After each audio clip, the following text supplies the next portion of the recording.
நீலகிரியில் தோடர் பழங்குடியின மக்களின் நார்னாஸ் எனப்படும் குடமுழுக்கு திருவிழா 30 ஆண்டுகளுக்கு பின் வெகு விமர்சையாக நடைபெற்றது.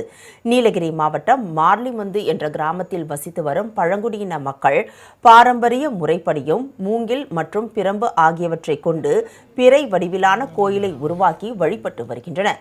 இந்நிலையில் 30 ஆண்டுகளுக்கு பிறகு இந்த கோயிலின் மேற்கூரை மற்றும் நுழைவாயில் பகுதியை மாற்றியமைத்து நார்னாஸ் எனப்படும் குடமுழுக்கு திருவிழாவை வெகு விமர்சையாக நடத்தினர். இதில் 60க்கும் மேற்பட்ட கிராமங்களை சேர்ந்த நூற்றுக்கணக்கான தோடர் பழங்குடியின ஆண்கள் கைகளை கோர்த்து வட்டமாக நின்று தங்களது கலாச்சார நடனமாடினர்.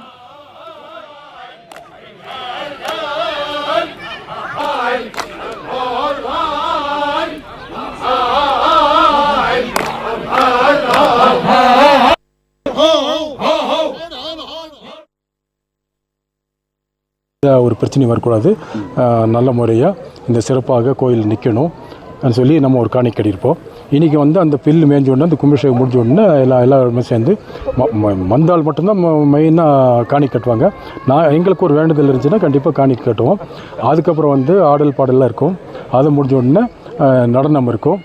அப்புறம் அன்னதானம் பண்ணுவோம். அதோட ஃபைனல் ஆகும்.